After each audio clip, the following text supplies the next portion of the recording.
invasivos, como son los de aguja, y ya los más importantes como las cirugías fetales, ¿sí?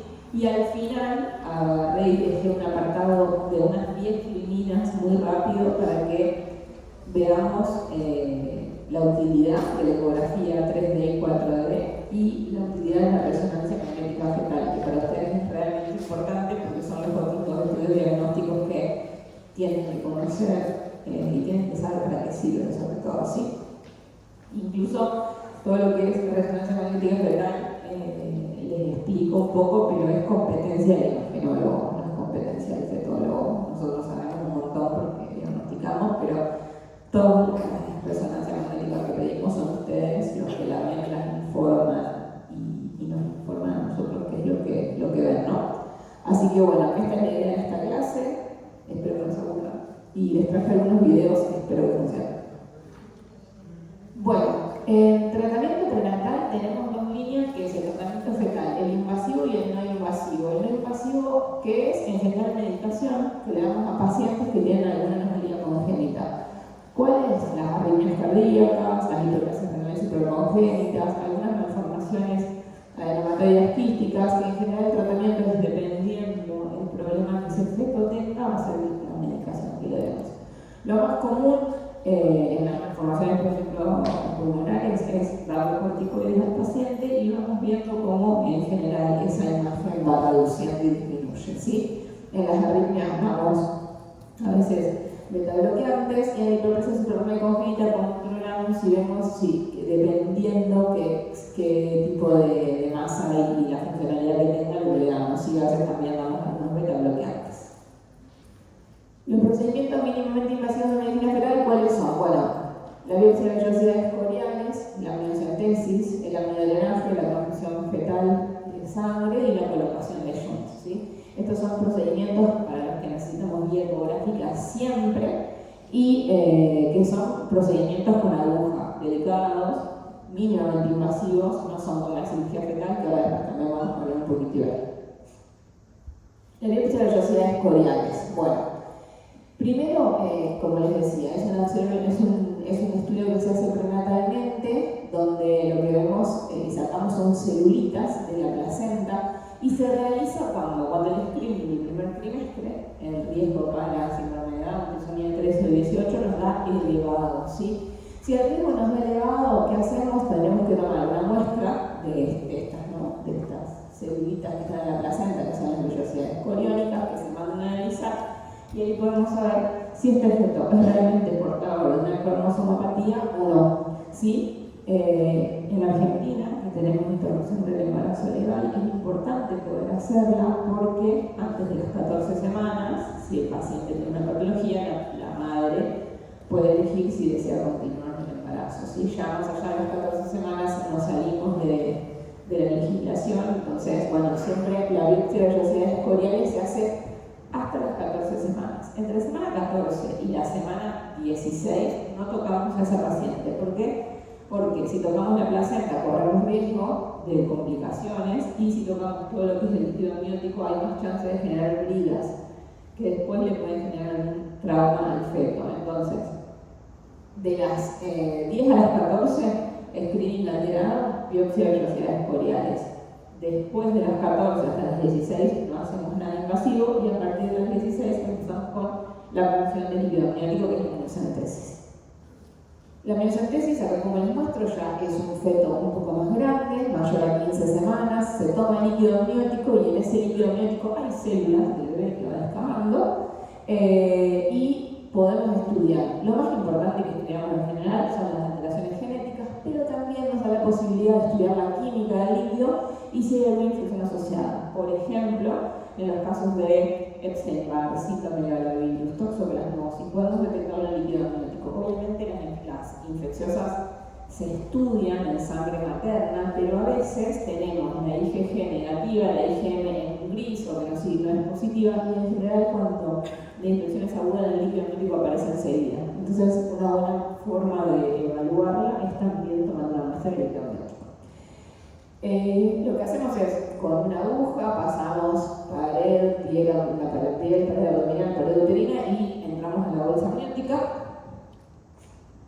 Ahí tenemos, a ver si puedo mostrarles el video, el doctor Federico con la doctora Daniela, haciendo una amniocentesis. Ellos lo que hacen es pinchan, y ustedes ven ahí adentro, es un poco rápido el video, donde tienen la aguja, ¿sí?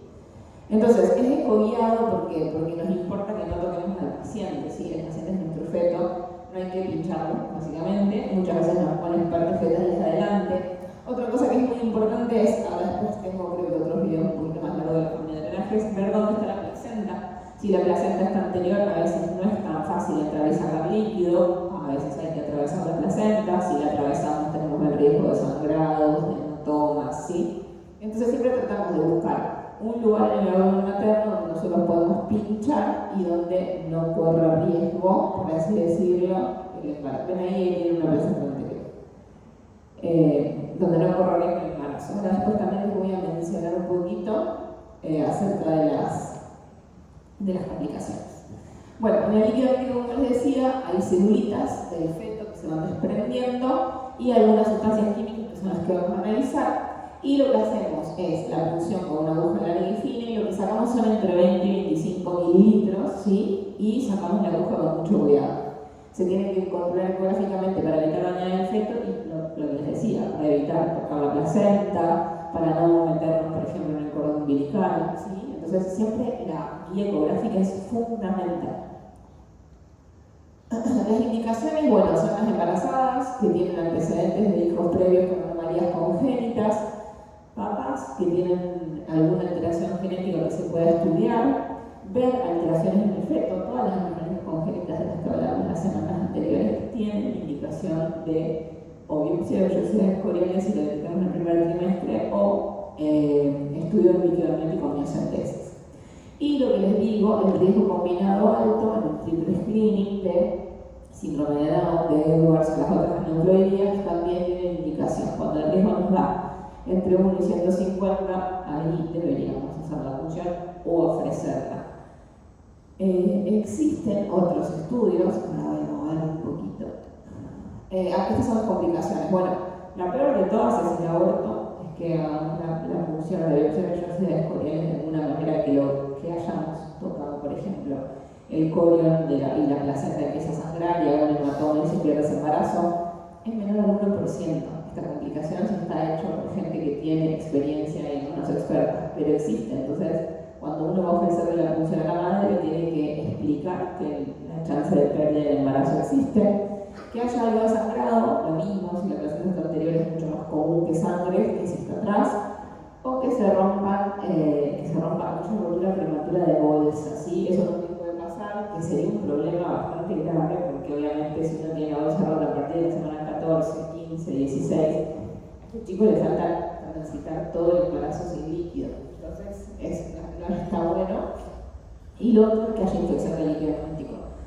¿Cómo se evita la infección del líquido amniótico? Por supuesto, haciéndolo en un ambiente estéril, pero también teniendo, antes de hacer la punción, las serologías de las madres, la serología previa de las madres, donde diga que no tiene esta paciente ni VIH, ni hepatitis C, ni hepatitis B, ni toxo, ni Chagas. Porque si la madre, por ejemplo, tiene una serología positiva y encima la pincho, quizás el bebé no tenía ni toxo, ni Chagas, ni nada, pero está atravesando y pasando, ¿sí? Al atravesar la bolsa de líquido amniótico, y ahí genero una mínima contaminación de sangre materna con sangre fetal, ¿sí? Entonces siempre ser muy cuidadosos a la hora de hacer las funciones y de explicarle las complicaciones a la madre para que esté de acuerdo en hacerlas, ¿sí?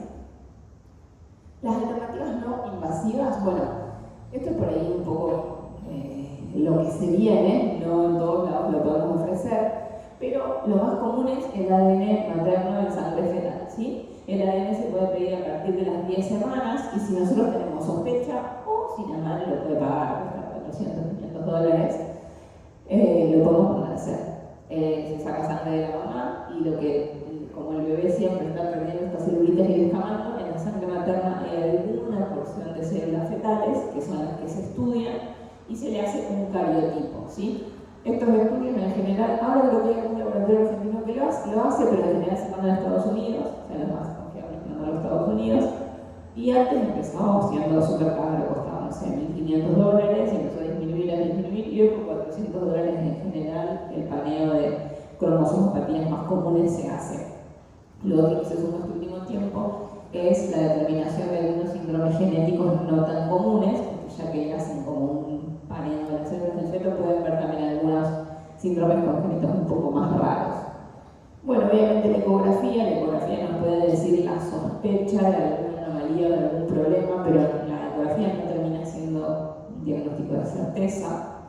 Y en las pacientes que van a hacer tratamiento de fertilidad, que se arman embriones, lo que hay que hacer, que se puede hacer, ¿no? Eso no significa que haya que hacerlo, es un diagnóstico genético preimplantacional, ¿sí? Los tratamientos de fertilidad, como sabemos, se hacen en las mujeres de todas las edades, pero empieza a ser un poco más prevalente en las mujeres mayores a 35 o 40 años, que muchas veces son pacientes que tienen peor calidad ovocitaria, entonces tienen más chance de tener alguna alteración genética.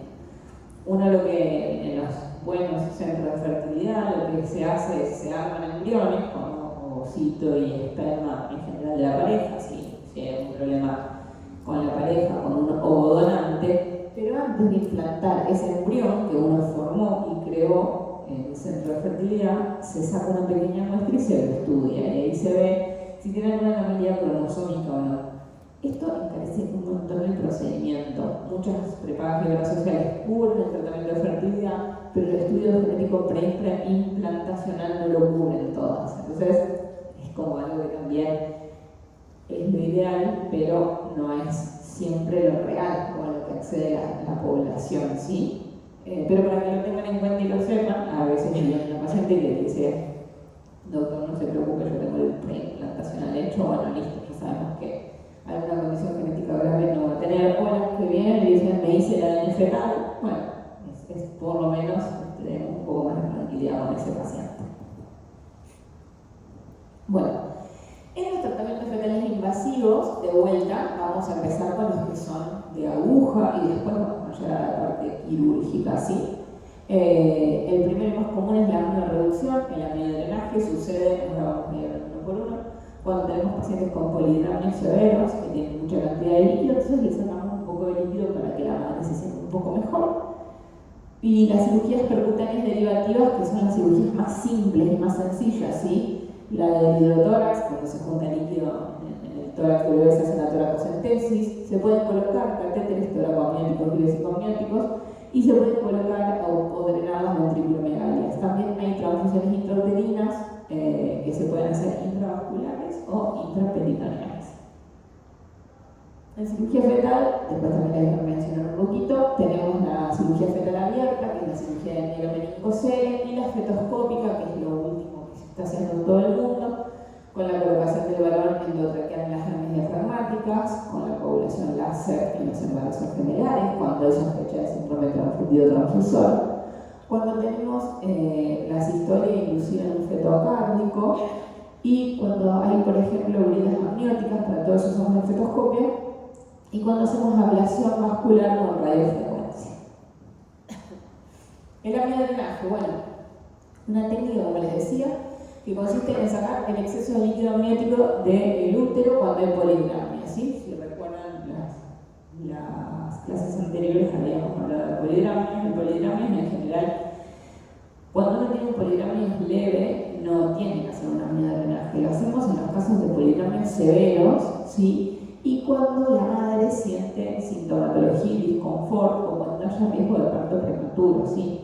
Si nosotros tenemos un bolsillo vertical máximo de 11, 12, no le vamos a hacer una amniodrenaje. Lo vamos a hacer cuando el bolsillo vertical máximo sea de 20 y veamos que la madre está acostada y no le podemos terminar la ecografía porque no respira de la panza que tiene y de la cantidad de líquido que tiene, ¿sí? Para eso es importante el estudio y la evaluación clínica del ginecobstetra, ¿sí? Y bueno, lo que dice es que además de reducir el volumen de líquido, está indicado para reducir el riesgo de rotura prematura de la membrana. Otra cosa que pasa, una complicación que pasa en el amniodrenaje es que a veces se rompe la bolsa cuando vamos a hacerlo, porque a veces lo vamos a hacer y está tan a tensión eso que entrar con una aguja genera que se rompa la bolsa.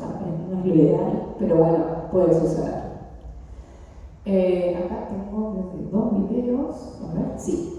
Acá están las doctoras haciendo un amniodrenaje de una paciente que, si ustedes ven esa panza, piensan que es una panza de 40 semanas. y es una paciente de 26 semanas. Y miren, le sacábamos una vez por semana aproximadamente 3 litros. Y lo juntaba porque el pacientito tenía una alteración en la funcionalidad renal, o sea, estudiamos todo, ¿no? Estudiamos infecciosas, estudiamos genéticas y no encontramos nada. Cuando el paciente nace, obviamente se adelantó, porque rompió bolsa antes por tanta cantidad de líquido, a las 32 semanas nació. Lo que descubrieron los neonatólogos es que se prendía, tomaba la teta, pero tenía una alteración en los cardias del intestino que hacía que este chico, cuando hacía caca, perdiera un montón de hidroelectrolitos y después también en los riñones tenía el mismo problema. Entonces lo que le estaba pasando en la panza era que estaba tragando líquido amniótico y hacía como caca y pis en grandes cantidades y generaba un polidrama severo.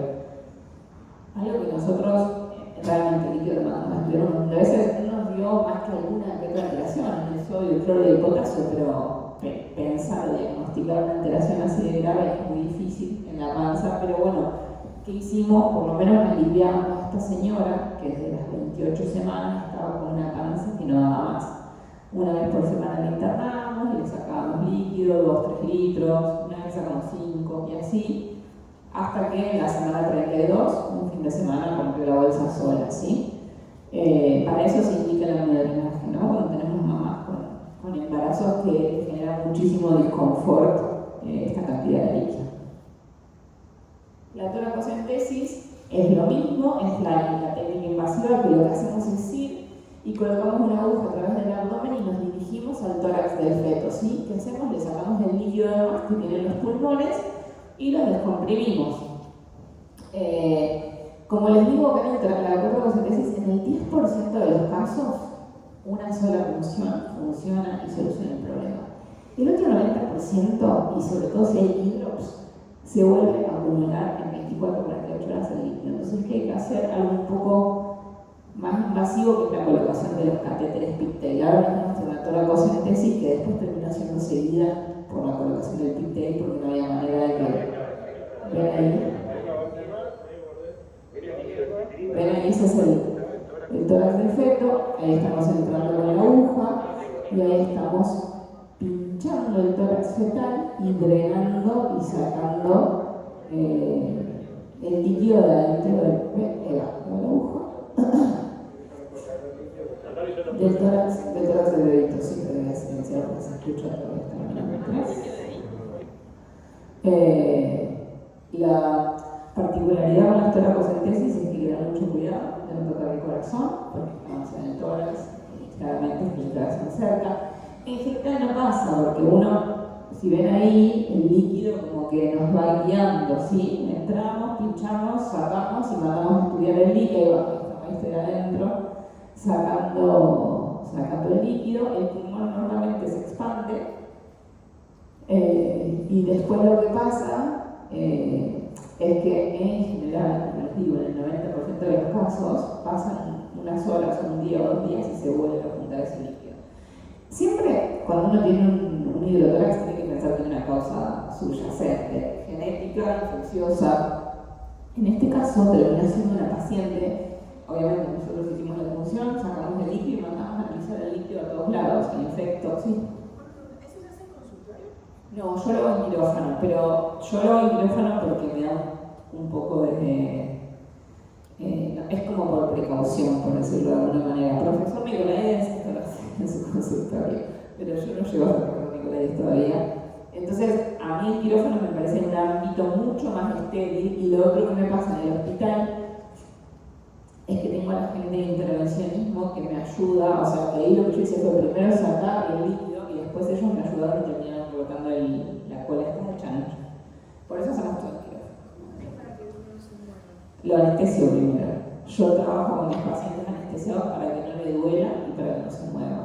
Tenés que hacer anestesia. Después les voy a mostrar, de hecho, cuando terminemos esta clase, les voy a invitar si me quieren seguir en Instagram porque salí hoy en las noticias por la primera cirugía de mielomeningocele que hicimos en el hospital.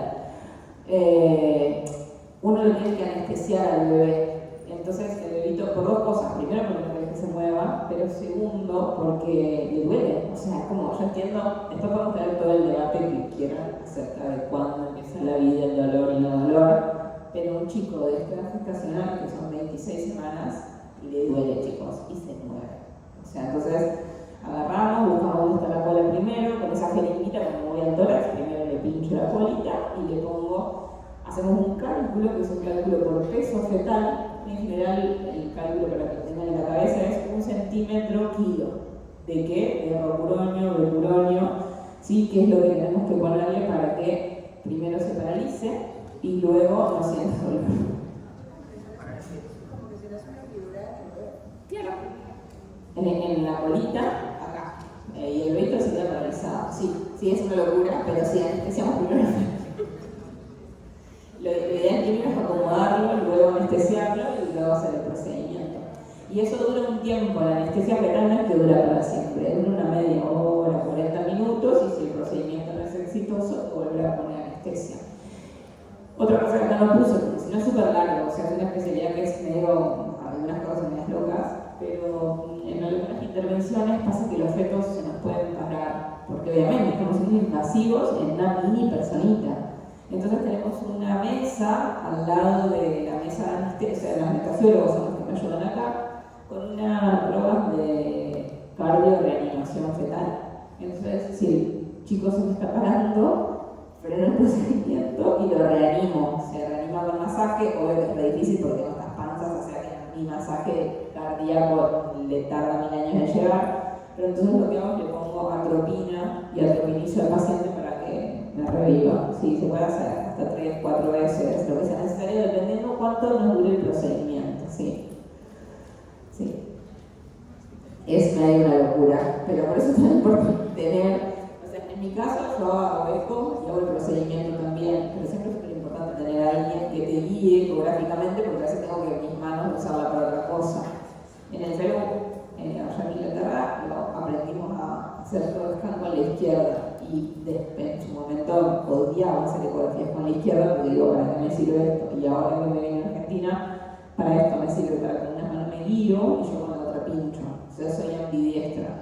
Si tengo que hacer eco con la derecha, sé hacer, pero siempre la izquierda es mi mano que es, ahora es igual de hábil, pero prefiero no pinchar con la izquierda porque no soy tan fina, no tengo tanta motricidad fina, pero sí hago bien eco. Entonces me guío con la izquierda y pincho con la derecha.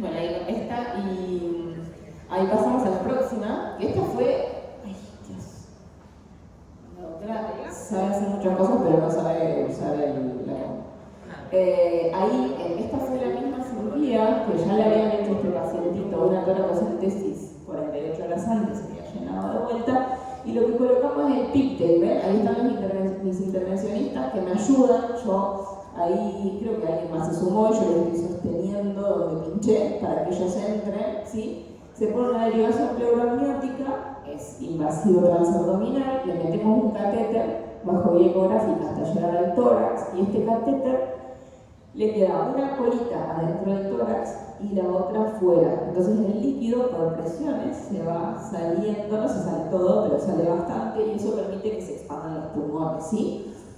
Obviamente hay que hacer profilaxis antibiótica y este procedimiento se diseñó para evitar hacer toracocentesis de repetición, porque si no nos pasaba lo que nos pasaba con los aminorenajes. Vieron que una vez por semana, no puedo estar, chicos, todavía, pero no puedo estar pinchando al niño una vez por semana, metiéndole anestesia, es muy riesgoso.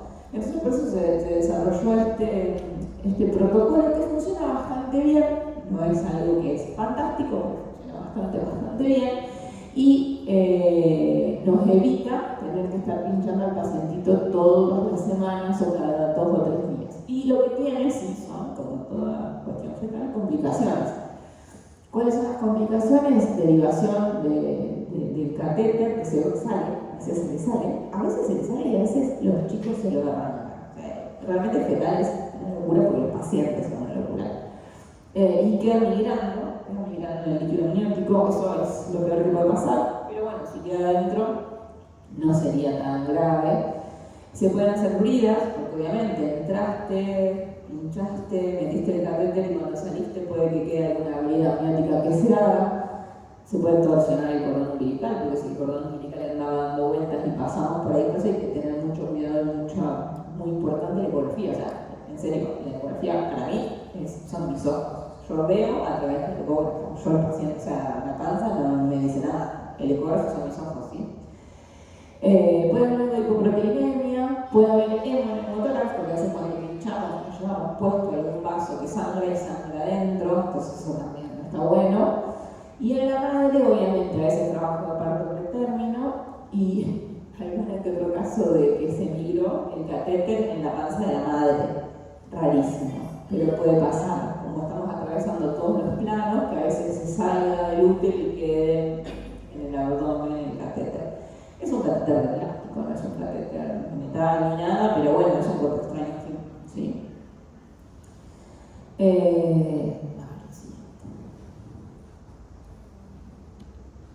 Las transfusiones de sangre fetales se hacen con pacientes que tienen anemia. La anemia tiene que ser, por supuesto, moderada a severa. Y es el tratamiento para tratar de llevar el embarazo hasta el final, digamos, hasta las 26 semanas por lo menos.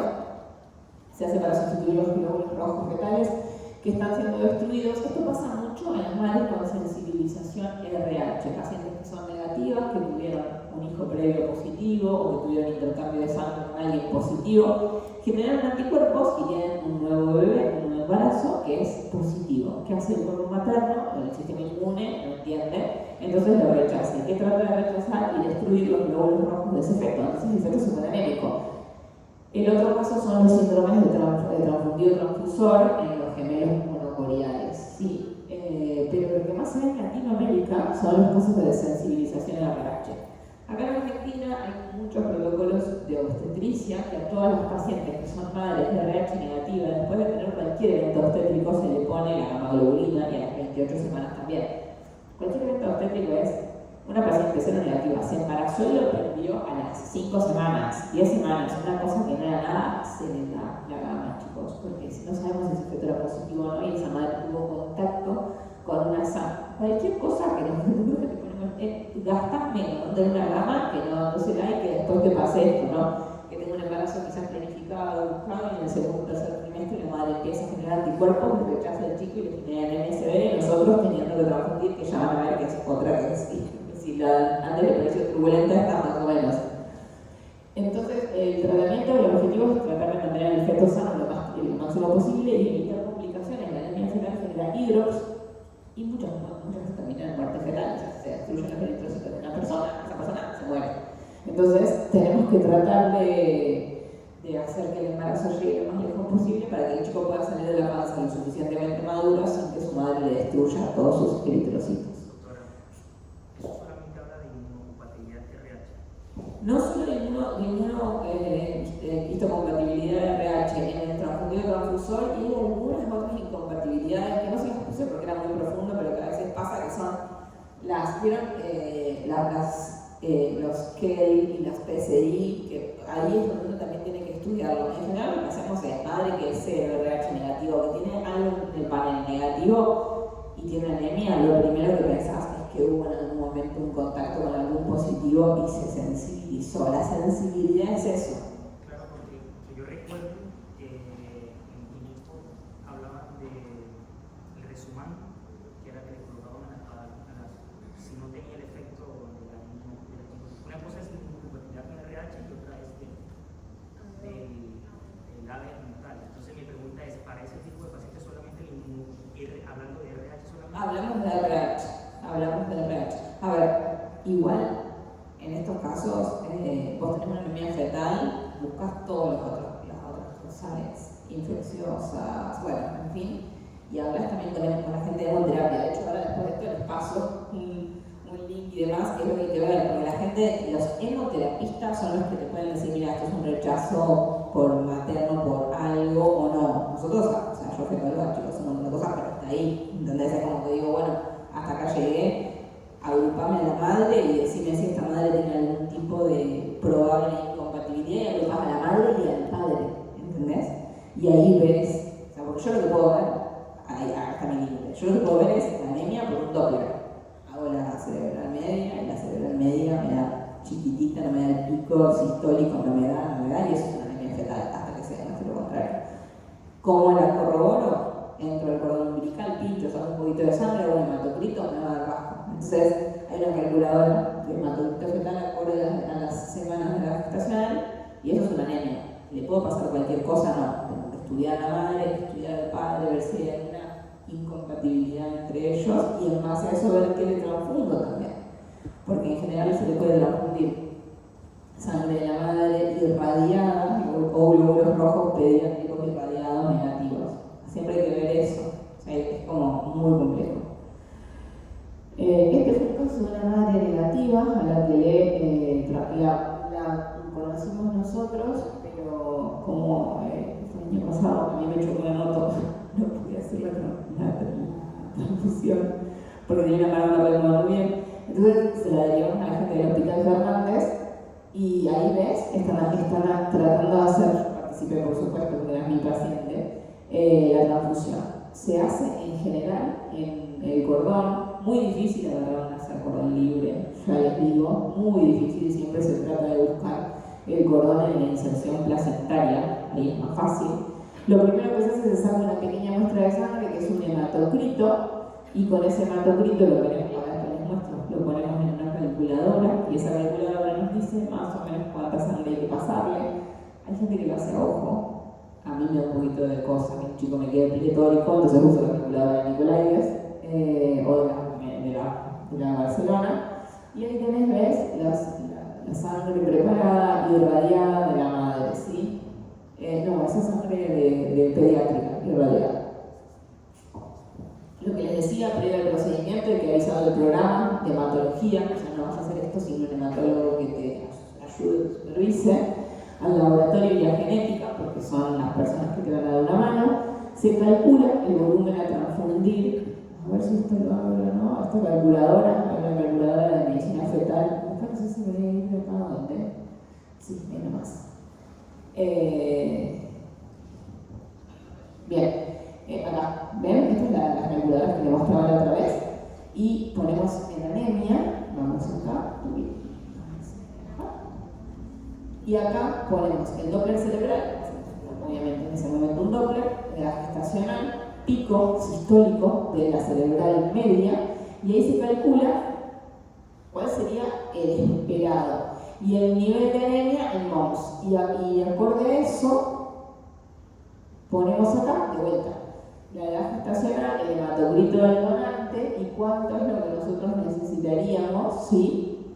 El deseado, y ahí te calcula cuántos mililitros tenemos que pasar, ¿sí? Esto es algo raro, lo hace la genética fetal, pero bueno, saber que ante una anemia fetal tenemos la posibilidad de transfundir es algo importante de saber. Y lo mismo que les decía el día previo, compatibilizarla a ella y al marido, ¿sí? Porque a veces aparecen otros grupos que son incompatibles y bueno, ahí también podemos tener más información, ¿sí? Y tener el volumen calculado para el día siguiente con el mayor hematocrito posible, que se anote en la bolsa del hematocrito que tenemos. Y tomar esto en el momento de la internación o antes de pinchar, tomar una muestra de sangre materna también para ver cómo hematocrito está madre. Bueno, ya vamos a pasar a algo un poco más complejo, que es la cirugía fetal abierta de mielomeningocele. Esta cirugía se hace en una ventana de tiempo que va desde las 20 a las 27 semanas. Lo que se hace es una incisión, se abre la panza como si fuera una laparotomía, una cesárea hipofanestia, se saca el útero hacia afuera, hace la esterilización del útero, se controla todo el tiempo. Yo ahora después voy a mostrar las fotos de acá.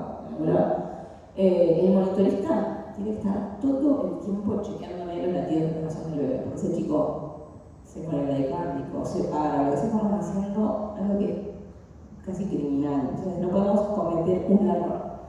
El monitorista, igual en la cirugía me dijeron, doctora, no hace falta que todo el tiempo controlando, todo el tiempo me controlan, o sea, me controlan el corazón. Las primeras que se hacían, había un cardiólogo fetal, para que ustedes entiendan, a ver cuánto daño o cuánto estaba sufriendo ese paciente, porque le estamos haciendo, estamos abriéndole su casa, el útero de la madre, lo estamos sacando hacia afuera, haciendo una incisión, poniendo anestesia y operando ese efecto. Entonces hay que controlar que esté bien, no vamos a estar operando a alguien que lo esté pasando mal, ¿sí?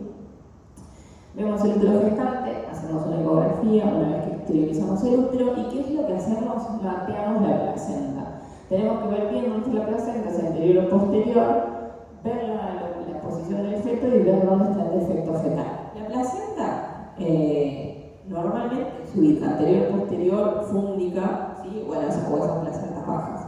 Siempre tenemos que tener un margen de seguridad de 3 centímetros desde donde vamos a hacer la incisión hacia donde está la placenta. Porque el útero se contrae, se agranda, se achica, lo que sea, porque es un músculo.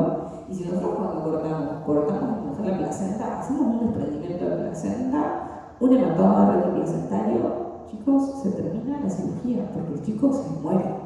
O sea, no puede hacer esta cirugía si no está seguro dónde va a ser la inserción, dónde está la placenta. Por supuesto que antes de entrar acá, ¿qué hacemos ahora? Después vamos a llamarlo, pero una resonancia. La resonancia me dice exactamente dónde está la placenta, de dónde va, me da la seguridad de saber que donde estoy yo incidiendo no va a haber nada. Pero la ecografía es fundamental para chequear eso, porque si yo entro o trato de cortar o lo que sea en un lugar donde hay placenta, arruino no solo el procedimiento, arruino la vida de la persona, básicamente. Porque este chico, si la madre va a querer hacer la cirugía de reparación de mielos, es un chico deseado. En este país, de vuelta, la interrupción del embarazo por causales existe. Entonces, un chico que tiene una discapacidad tan grande, quizás como un mielomeningocele, la madre podría optar por no quererlo. Si está haciendo esto, la madre lo quiere, ¿sí? Entonces, hay que cuidarlo, ese tipo son niños de oro. Bueno, ¿qué hacemos? Una vez que tenemos mapeado la placenta, tenemos que elegir el sitio donde vamos a cortar. Cortamos, hacemos la esterectomía y tiene que ser una distancia de 3 a 4 centímetros y abrimos. Una vez que hacemos la esterectomía controlada con el bisturí, hacemos corte de ovulación, vamos para adentro del endometrio hasta la bolsa amniótica, abrimos, exponemos y mostramos, o sea, como que la bolsa queda hacia afuera y se fijan las membranas a ese pequeño agujerito que hicimos, ¿sí? El líquido amniótico va a salir, se va a salir solo, lo vamos a aspirar un poco y ahí posicionamos el feto. Al bebé lo tenemos que posicionar y nos tiene que quedar la colita del bebé idealmente cerca para poder hacer eso, la anestesia fetal.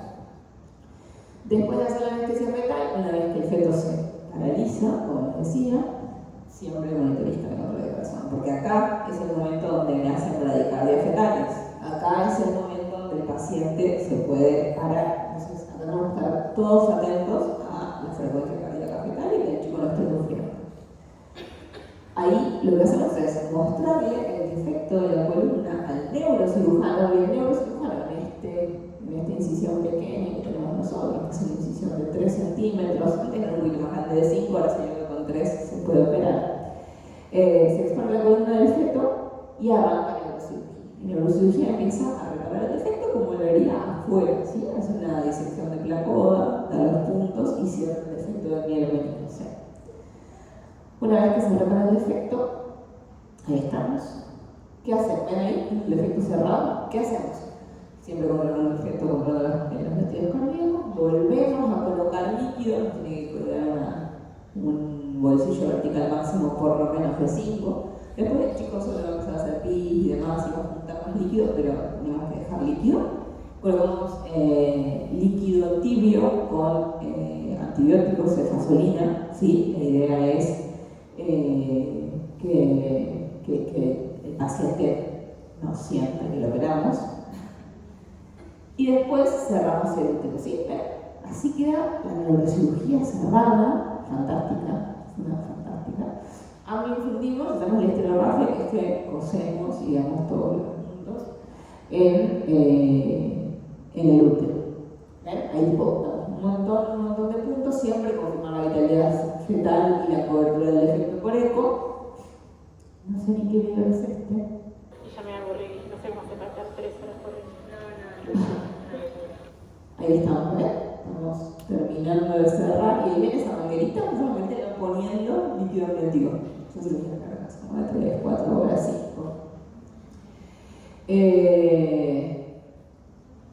Por eso digo que la anestesia está un poco aburrida. La próxima.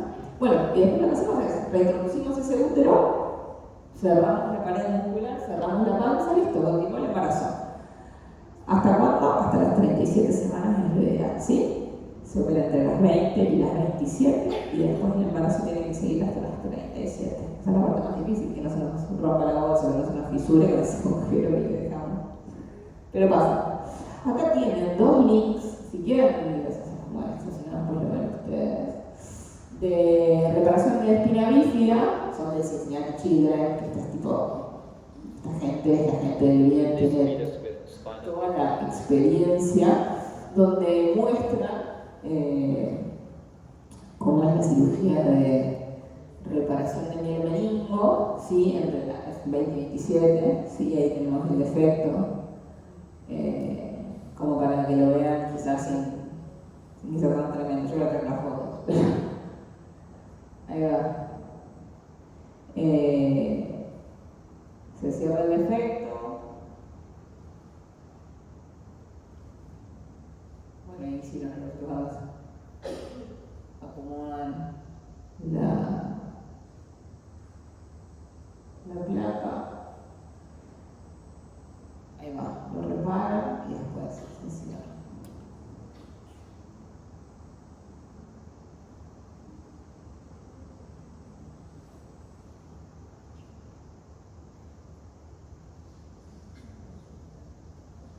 Y en algunos lugares lo que usan es un parche. Ahí va, esa es la parte del parche. Nosotros en esta que hicimos ahora en abril, usamos un parche no tan grande, un parche más chiquitito, porque a veces no está en la piel. Uno diseca, corta, el neurocirujano lo repara y no te da la piel. Doc, ¿y la corrección intraparto es autorizada por La paciente. pero tiene que tener unos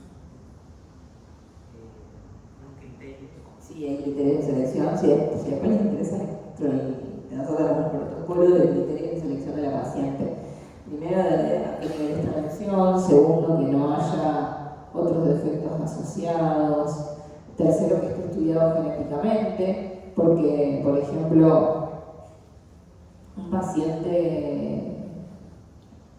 este se lo quería traer por esto mismo, porque la diferencia con es el mismo efecto, pero en Europa y en Estados Unidos la preparación ya está haciendo fetoscópica, ya no hace falta hacer esta cirugía tan grande de abrir, sacar el útero y demás. Sí se abre y se saca el útero, pero no abrimos el útero, no cortás esos 3 centímetros, se ponen, se ponen unos trócares y con un fetoscopio, que en general es de Stors, uno entra y opera como se opera la laparoscopía, ¿no? Igual.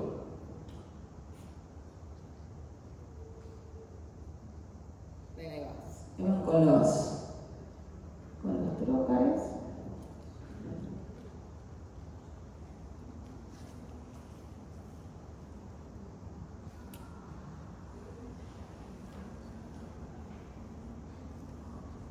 Y lo de vuelta, lo importante es eso, ¿no? La ecografía, chicos. Si no tenés ecografía no pasa nada, porque no estás viendo en vivo, tenés la eco todo el tiempo para monitorizarte. Ahí tenemos una pequeña camarita, que es la cámara que vos usás para ver, de visión directa para ver el feto, pero y los otros 2 trócares que son para empezar a operar, ¿ves? Y ahí los inyectás, las drogas.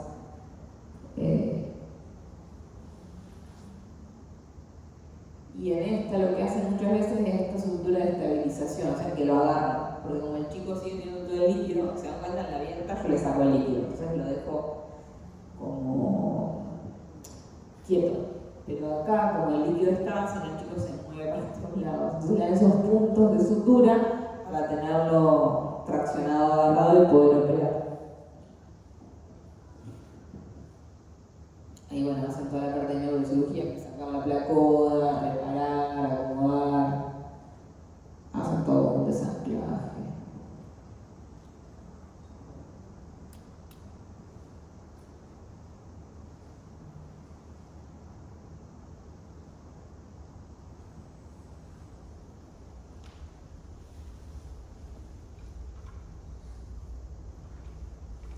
Y después, bueno, se cierra el efecto.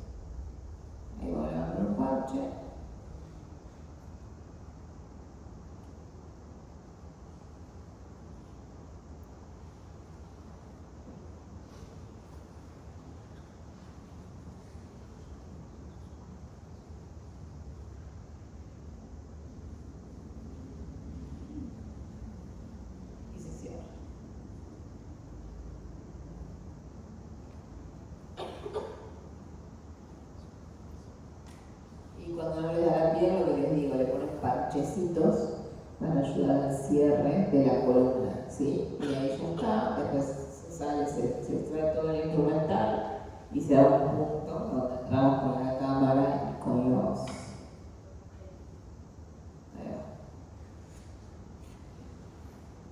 puertos se cierran. Se controla que el chico esté bien. Lo mismo, antibióticos, se agrega antibióticos, si se perdió, se saca el trocar principal, se cierra y ya está. Pero se dan cuenta que esto es mínimamente invasivo, casi. O sea, es súper chiquita el lugar por el cual se entra. Y después el embarazo sigue hasta el término, ¿sí? Si está todo bien, esto, el fetoscópico, ¿para qué sirve? Para que la madre pueda tener un parto vaginal. En nuestra cirugía, que es la cirugía abierta, no, porque hicimos una incisión, ese útero con útero roto, si yo la pongo, en la paciente no puede tener ni siquiera contracciones, chicos. O sea, por eso les digo todo. Entonces, en nuestro caso está prohibido que este dinero no me va a abrir porque no está linkeado. Bueno, eso es un pequeño resumen de la cirugía fetal-de y ahora les voy a hablar un poquito de la cirugía fetoscópica. Usamos el más común, que es la coagulación láser de anastomosis vasculares en los gemelos con síndrome transfundido transfusor.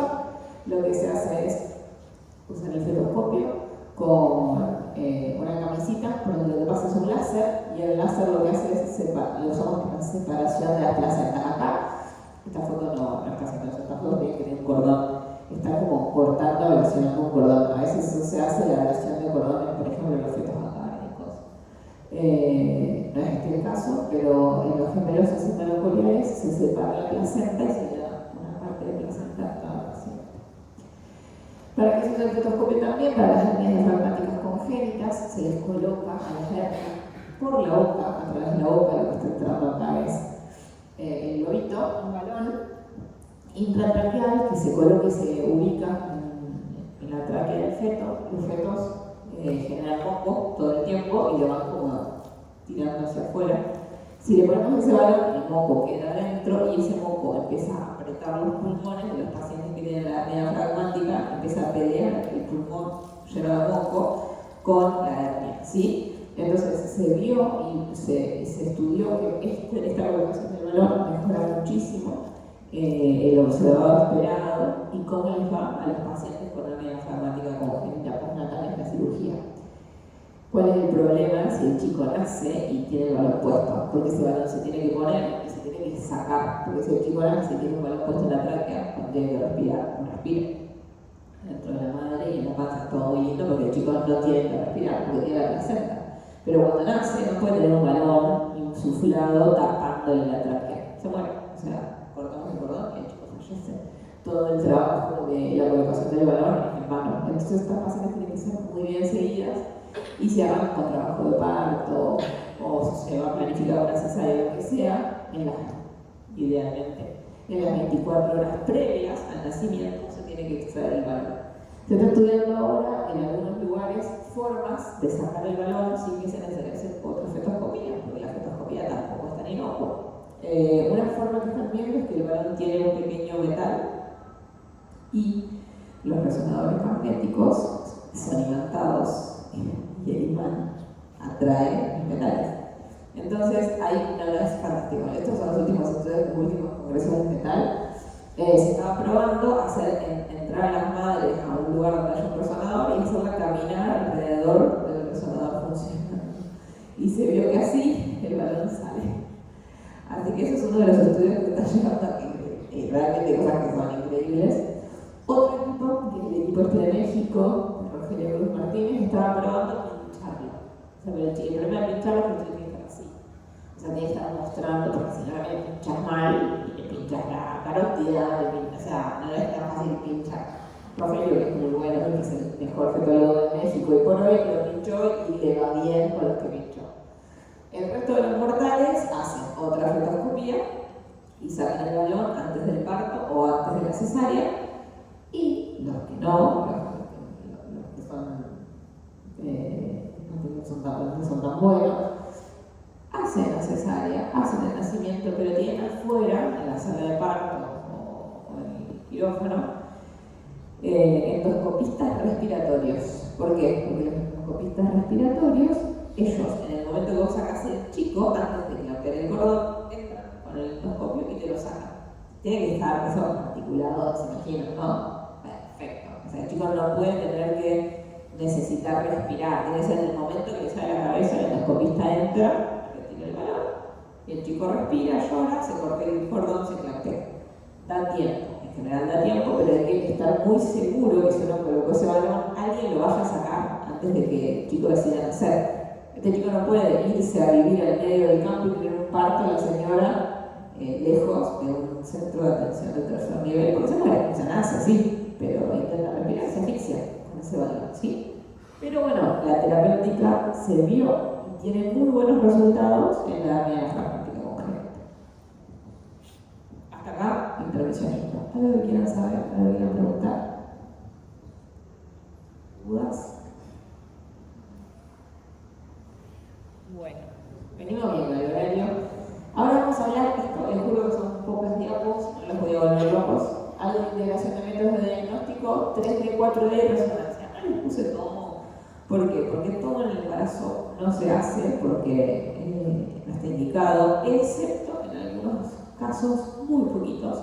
Hay algunos protocolos de estudio de displasias esqueléticas fetales que se hace en el tercer trimestre.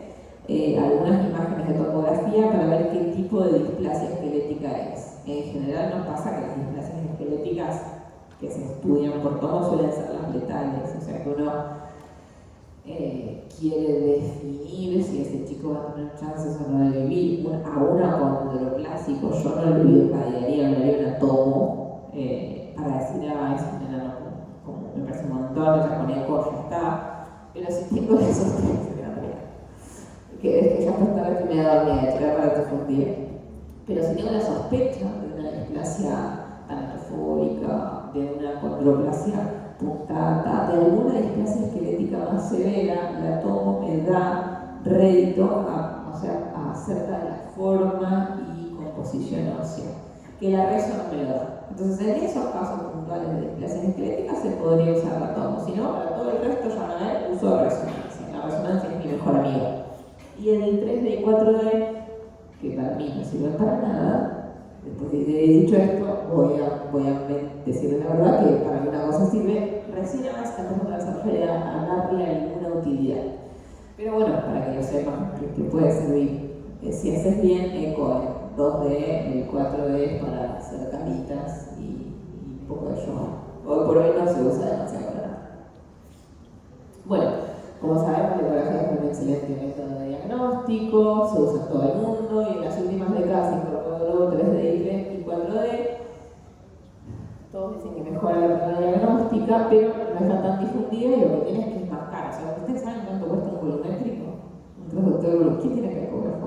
¿Quién levanta la mano? ¿Alguien tiene ecógrafo propio? No. ¿Alguien sabe cuánto cuesta un volumétrico?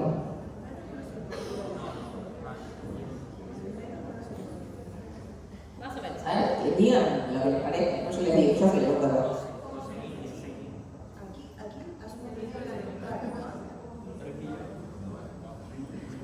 Aproximadamente un equipo de gama intermedia baja está en $10.000.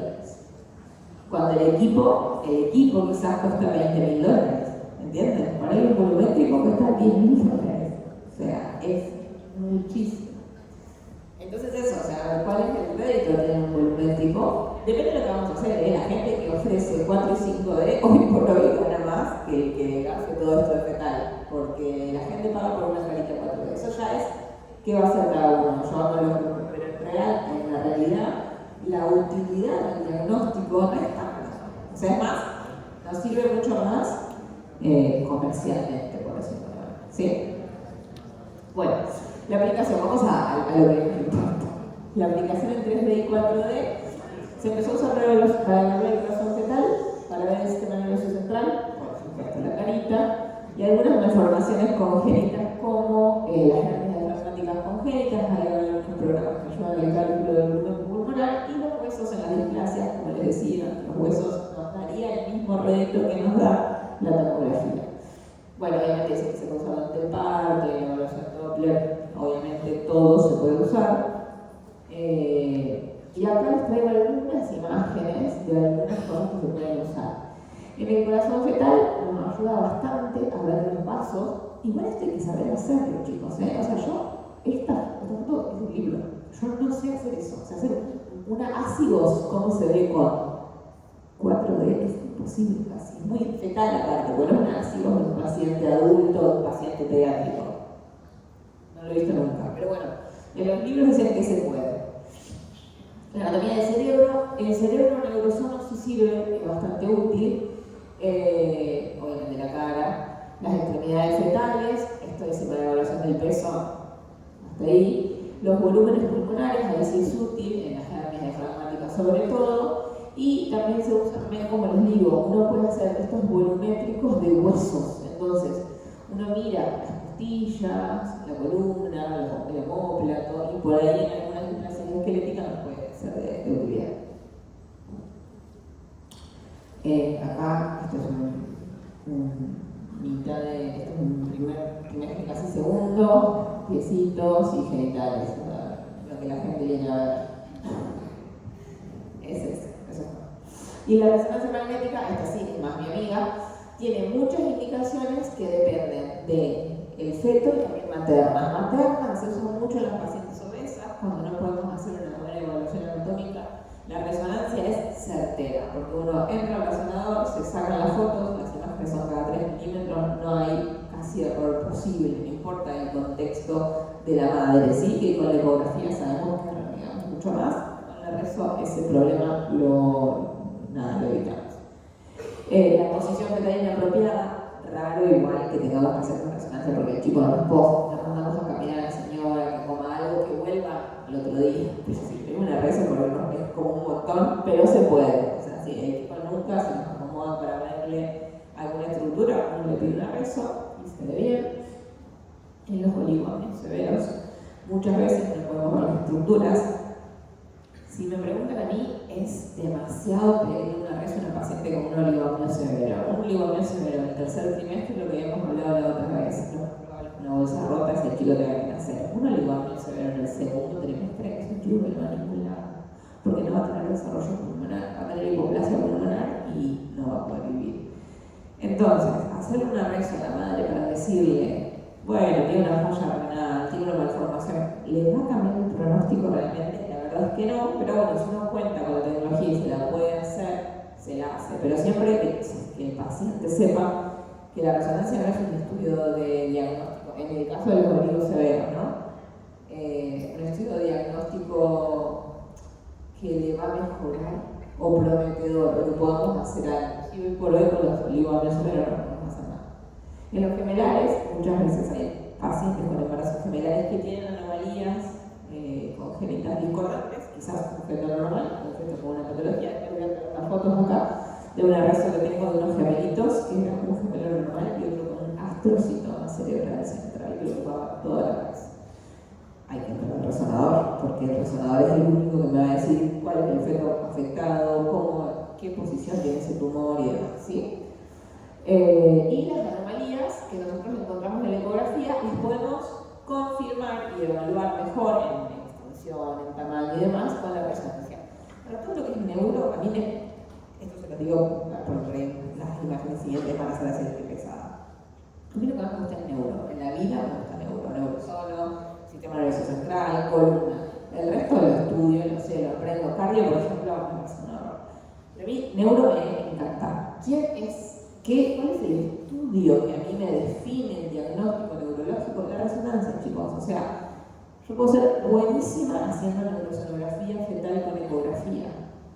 Tengo una duda y el chico entra al resonador, porque necesitas un diagnóstico de certeza. Una genesia del cuerpo calloso, muchas veces la sospecho por eco, va al resonador y se decía no hay cuerpo calloso.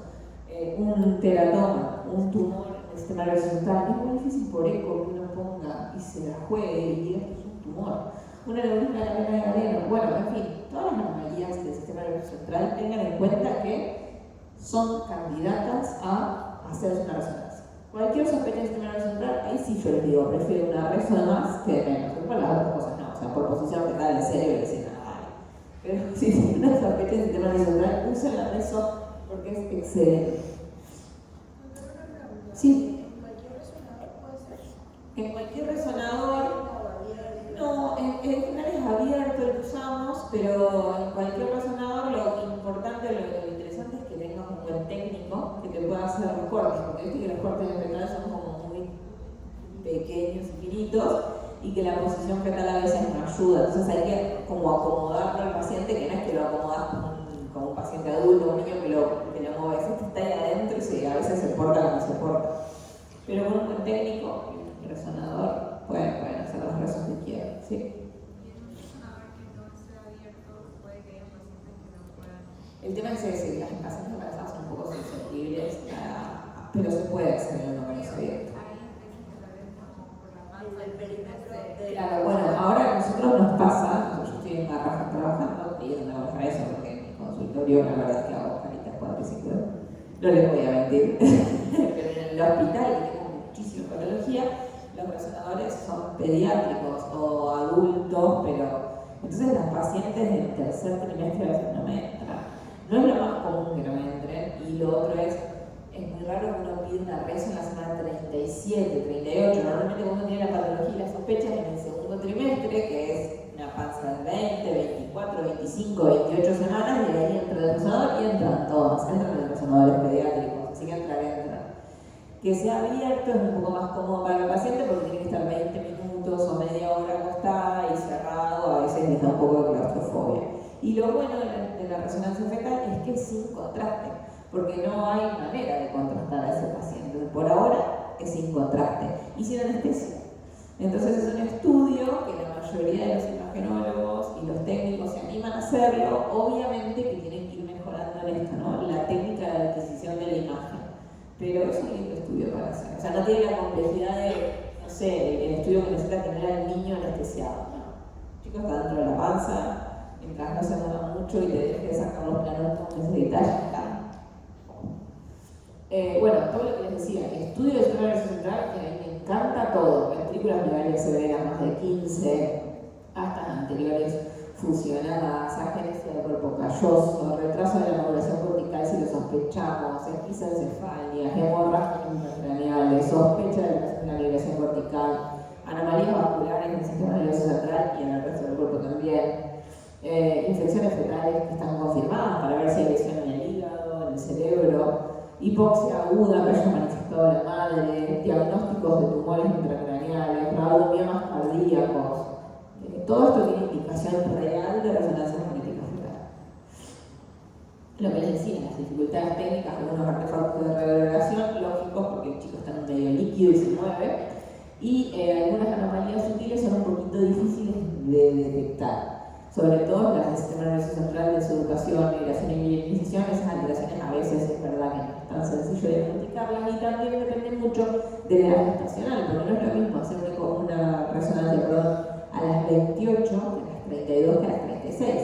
La maduración del sistema nervioso central, los giros, los surcos cambian, la migración neuronal cambia, entonces es distinto. Por eso también está, o por lo menos lo que yo estoy viendo mucho es tan importante tener un buen imagenólogo y un buen técnico en fetal que siempre sean los que me hacen la resonancia, como que sea siempre el mismo, porque esa persona empieza a adquirir experiencia que tenemos, yo la tengo en ecografía, pero viendo tantas veces pacientes con distintas cosas, ya me dice, bueno, mira, este paciente tiene, por ejemplo, menos circunvoluciones, este paciente tiene no una agenesia total del cuerpo calloso, pero una agenesia parcial, ¿sí? Es como que la persona que ve y se familiariza con la reso tiene también esta noción de lo normal y de lo sutil, lo anormal sutil. Bueno, antecedentes, bueno, de anomalías severas en los embarazos previos, pero que la eco sea normal. Esto es un poco discutible, porque no vamos a meter a todas las madres que tuvieron chicos anteriores al resonador, pero si la madre quiere, tenemos la posibilidad de la tecnología, que podría ser. Anomalías que diagnosticamos en la eco, pero que no las podemos detallar bien. La resonancia siempre es suplementaria y para mí siempre es concluyente. Lo que les decía, los casos de neurosoma no concluyente para descartar anomalías, y en los que hay riesgo de anomalías craneales como infecciones o por isquemia o muerte de un gemelo, ¿sí? Eso puede generar daño en el otro pacientito, hacer la resonancia. Ideal no hacerla en el primer trimestre, hasta la semana 18, no es una técnica de screening fetal y se debe limitar a los casos donde ayuda a un diagnóstico de certeza. Y acá obviamente les presento unas fotos de rezo que tenemos un montón. Esto es un embarazo general, biamniótico, bicorial, con el feto que está ubicado superior, con esta hidrocefalia severa, y cuando vamos a profundidad tiene esto. ¿Qué es esto? Es una formación tumoral que reemplaza todo el sistema nervioso central y lo que le genera compresión del sistema ventricular y que genera esta dilatación severísima de los ventrículos. ¿Sí? Este paciente tenía 27 semanas con una cabeza para casi 38. ¿Sí? Es un caso súper difícil, lo discutimos muchísimo porque eran dos fetos, un feto sano y un feto enfermo. ¿Qué hacemos acá? ¿Qué piensan ustedes? ¿Qué harían ustedes? ¿Qué datos necesitan? Bueno, voy a dar los datos importantes. 27 semanas, embarazo biamniótico, bicorial, feto 1, que estaba abajo, más cerca del cuello, sano, completamente sano, ecocardio normal, sano. Feto 2, con esto.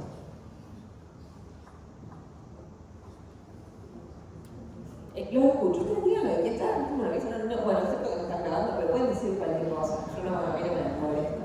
Estamos aprendiendo todos. Sí. A ver, sí, ahí sí.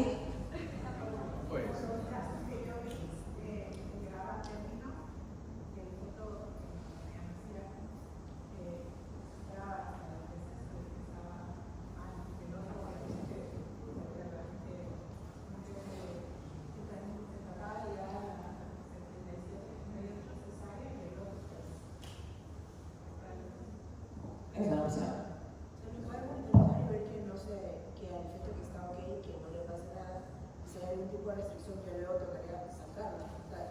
¿Sacar dos? No, o sea, sería sacar al Y pero cuando abrís el útero, sale uno, sale dos. ¿Por qué no se esperaría estar así? ¿Qué complicación? Esta madre, fíjate que el feto tiene una cabeza de casi 40 a las 27. El útero se te va a distender. Va a empezar con contracciones en 3, 2, 1. Maduración pulmonar, me gusta. Va por ahí capaz, maduración pulmonar. ¿Qué más? Bueno, les cuento cómo siguió. Yo tenía mi idea, obviamente, imagínense que yo soy discípula de Nicolaides, entonces yo estoy cegada. Pero tengo que trabajar y discutir con otros equipos, o sea, los pacientes no son solo míos. Yo no puedo hacer lo que yo quiero. Todo se discute con 20 especialistas más. Yo pensaba, no les voy a decir lo que pensaba, porque si no les voy a spoilear el final, pero se discutió un montón, todos dijimos opciones diferentes. La maternidad, que era su maternidad de origen, decidió esperar. A la semana, la paciente empezó con contracciones. Amenaza de parto fetal. 28 semanas. Viabilidad fetal de los dos. Buenísimo. Pero prematuridad extrema. ¿Qué hacemos? Ahora los pulmones, porque la doctora, bien. Ahora los pulmones, bien. O sea, siempre hay dudas, más por los pulmones.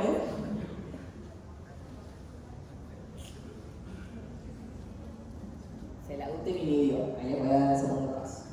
Se le puso loción para que no siga con contracciones, se frenen las contracciones. Los ciclos de loción se dan 24 o 48 horas. ¿Qué hago si después sigue con contracciones? Me dio tiempo a madurar, La toxicidad me dio tiempo para lo que dijo la doctora, que es 24 horas, los dos ciclos de maduración se completaron. se logró frenar esta fusión. Sí, se frenó, se maduró, pero ya le sacaron la toxicidad. ¿Cómo seguimos?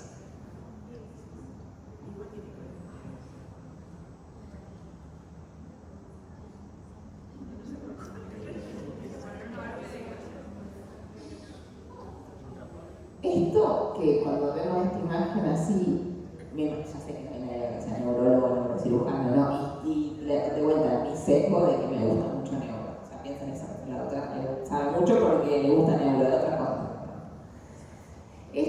tiene el aspecto de un teratoma. Un teratoma cerebral, es lo que dijo una de las doctoras de ahí, postnatal, no hay nada para hacer. ¿Le podemos poner una válvula de derivación? Sí, estamos hablando de postnatal, ¿no? Me nace mi hijo y tiene un tumor en la cabeza, que es un teratoma. Le pongo una válvula de derivación. Este chico va a desarrollar pautas madurativas, va a crecer, va a comer, va a caminar, va a ir a la escuela. Bueno, todas las respuestas fueron no. Este chico se va a morir.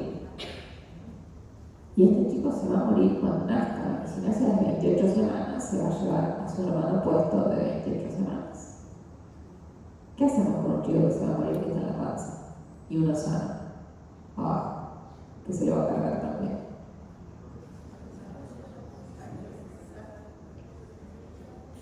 Sin miedo.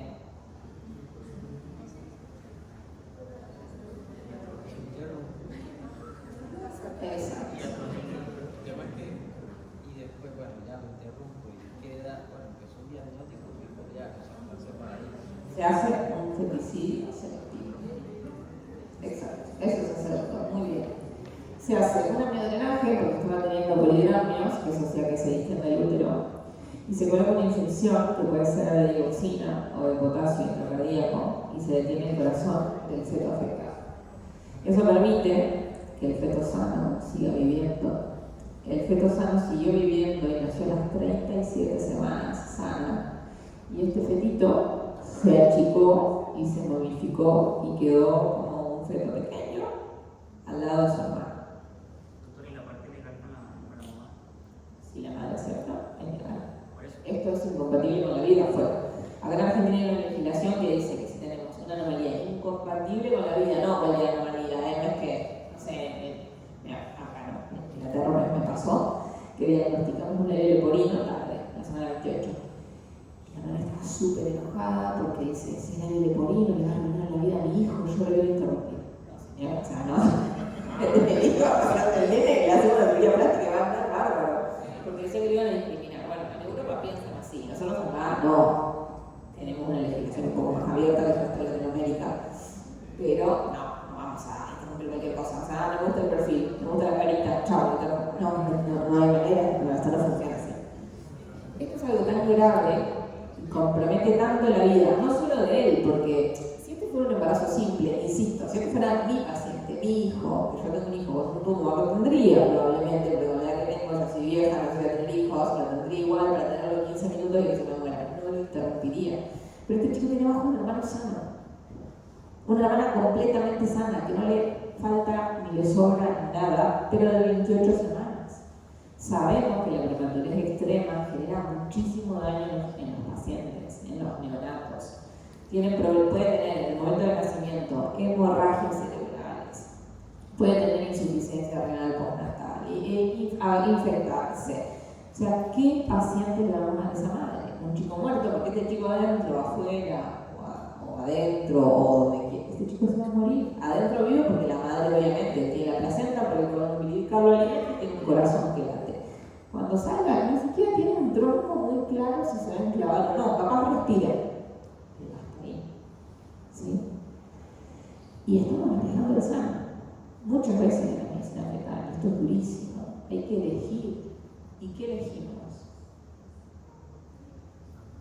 Yo no sé qué es, pero yo les traigo estos casos para que ustedes los piensen, ¿sí? Porque les puede pasar y pueden llegar a tener que lidiar con esto. Yo fui la médica que indicó eso en el primer momento. Obviamente me dijeron que no. Obviamente me dijeron que no. Me dijeron, doctora, usted está loca, hay que llevar a los dos al término. Sí, o sea, es así, o sea, esas son las peleas que tengo. Hay que llevar a los dos al término. Yo les dije, no van a llegar al término, porque esa cabeza va a hacer que empiece la contracción de la madre. Pasó exactamente lo que pensé. A ver, yo no es que sé esto porque hice mi fellow y porque vi un montón de embarazos gemelares y sabes que cuando hay anomalías discordantes, el embarazo gemelar de por sí es como una bomba metabólica para esa madre. En ese cuerpo tiene que manejar el volumen en un minuto, que en general es mucho más, 2 cuerpos, alimentar a 2 que van a crecer, si esos 2 son sanos, está todo bien, quizás 3 kilos cada uno. Entonces, para la madre es tremendo. Si uno tiene una anomalía congénita y encima incompatible con la vida y encima se va a cargar a su hermano, a veces hay que tomar decisiones. ¿Son las decisiones más libres de tomar? Por supuesto que no. Ahora después cuando terminemos les muestro. Yo hice medicina fetal para ayudar a los niños y para salvar vidas, no para interrumpir. Pero a veces, para salvar a un sano, hay que tomar decisiones con el paciente que no está sano. ¿Sí? Para que sepan que existe. Nada más se los traje, ¿sí? Vamos a ver que hay más imágenes. Bueno, ahí están, ¿ven? Imagen. Ahora no, así tipo, te voy a interrumpir, no, después nos va a reír con un montón. Este es un tumor de partes blandas, que si ustedes ven acá, ven la composición. Cuando lo veíamos por eco nos daba mucha duda si afectaba o no afectaba el cerebro nervioso central. Cuando hacemos la rezo, el cerebro está hermoso, divino. ¿Ven? Primero es un neo, una imagen. Este paciente lo mismo, discutimos un montón, no por interrumpir, pero porque no, acá no podemos hacerlo. Hay en el mundo tratamientos nuevos con sirolimus que se le pone en los tumores linfáticos que disminuyen el tamaño. El sirolimus es un tratamiento que se usa en los neonatos que tienen, por ejemplo, linfangiomas o tumores de este tipo. Y este paciente, discutimos si ponerle un sirolimus, como es experimental todavía, y nosotros acá en Argentina no tenemos reporte de casos, no pudimos poner un tratamiento experimental a una embarazada, que baja la inmunidad, que le genera problemas. Cuando nació terminó siendo un nevo gigante negro que hizo que la madre empiece con trabajo de parto a las 32 semanas. Inhibimos modulación pulmonar fetal y nació. Ya era un solo bebé, nació un poco prematuro, entró a la neo y se esperó a que engorde, que tenga un buen peso para hacer la resección de esa imagen. Ahora si les paso, se le sacó el tumor y el paciente perfecto, ¿sí? Pero bueno, siempre están estas discusiones de hasta dónde o qué hacemos. Este es un tumor cardíaco, mira lo mismo, acá tenemos la misma, esto es tumor, todo ocupa todo el corazón, chicos, es una única persona. Bueno, este paciente viene de Río de Santa Fe, lo vemos, yo lo veo por él y digo, o sea, ¿vieron cuando no entienden el corazón? Es una pelota que se movía así, una pelota de tenis. Hacemos una rezo, es un tumor cardíaco fetal, sospechamos un rabdomíosarcoma o un rabdomioma. Lo mismo, empezamos a discutir, le ponemos sirolimus, si no, los tratamientos postnatales son con sirolimus, no le pusimos. Porque bueno, de vuelta es no experimentar con una embarazada, no se puede experimentar con una embarazada, realmente es cruel. Nació, se adelantó un poquito, no tanto, creo que 34 o 35 semanas, apenas nació, lo mismo, insuficiencia cardíaca, no va a funcionar, el neonatólogo empezaron a poner sirolimus neonatal y en 6 meses resolvió y le queda un tumor súper chiquitito en la raíz. Ahí es donde estamos realmente planteando una buena noche. En Estados Unidos tenemos que usar sirolimus, pidámosle los protocolos a los yanquis y empecemos a por más que no esté aprobado por nuestras autoridades, nosotros no tenemos una autoridad tan fuerte como la FDA, pero si ya la FDA los autorizó con la cantidad de cosas que piden, bueno, será cuestión de decir si tenemos estos casos probar, porque capaz se achicaba y el bebé no tenía algunas complicaciones que tuvo de insuficiencia cardíaca, claro. No queda tan linda la foto, pero es un tumor cervical, lo tiene acá, como en la papadita. Este paciente nació, el tumor estaba acá en el costado, era bien linfático. Nació bien, de término, perfecto. Teníamos todo listo para intubarlo por las dudas, respiró bien, lloró bien, y después cirugía plástica agarró y le hizo una excedencia del tumor, anduvo perfectamente bien. No me dio que ver las fotos post, porque es muy linda fotos postnatal, el control postnatal puede trabajar en el pediátrico. Acá hay una agencia del centro interventricular, es muy difícil verlo, pero acá la impresión y se ve, y acá se prevemos los ojos también, ¿viste? Por las dudas de que no haya una displasia septóptica. Acá, ¿ven esto? ¿Qué es esto? Cerebro que sale para adelante. En una separación esferical frontal. ¿Qué hacemos con esto?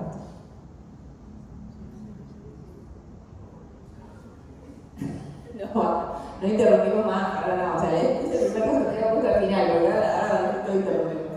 Nada.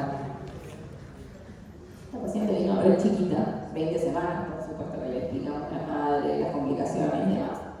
Y los neurocirujanos, que los neurocirujanos del hospital son los cracks, le dijeron, señora,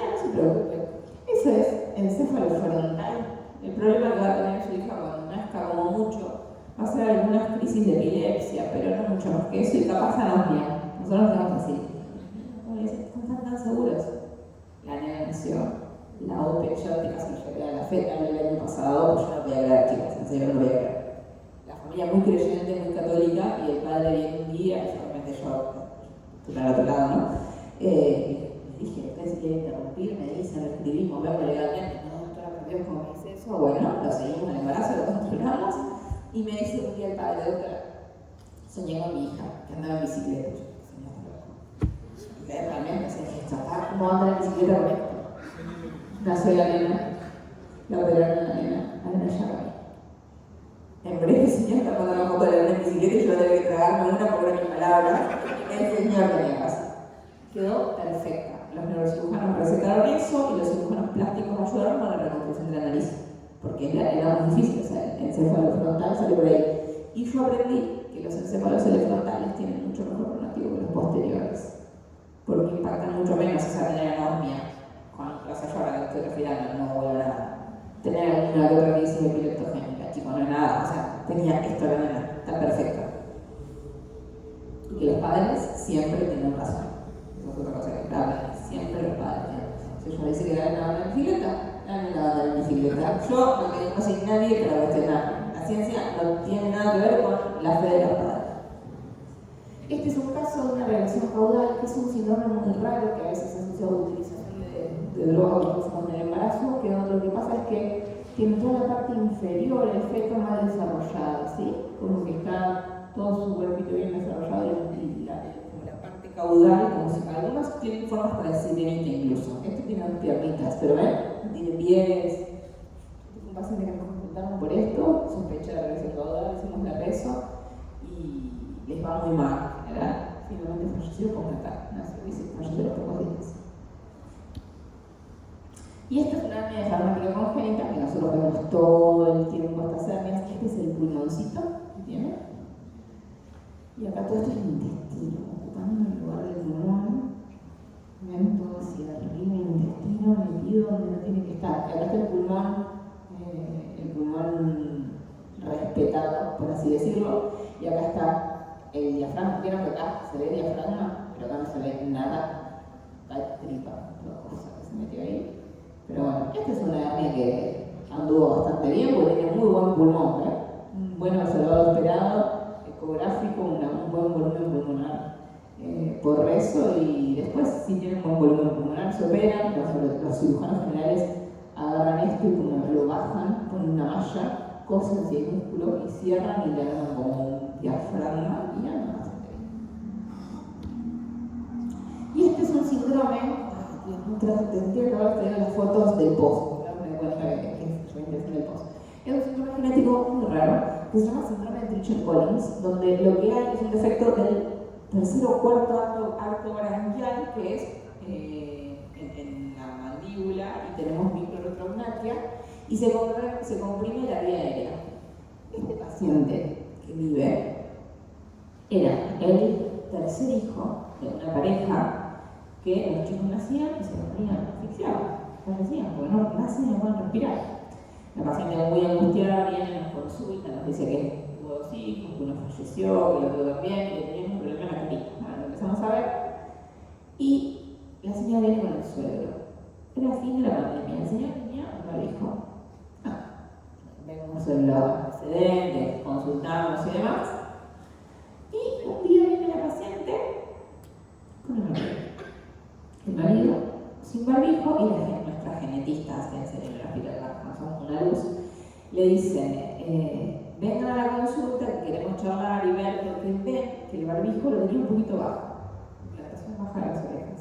Puede sacar el barbijo, o sea que el barbijo del marido tenía la misma cara que este chico, pero respirando, ¿no? Porque el marido era marido. Y le dice al marido, señor, ¿usted tiene esta malformación en la cara? ¿Alguien más de su familia tiene? Sí, mi papá. Que venga la abuela. Igual.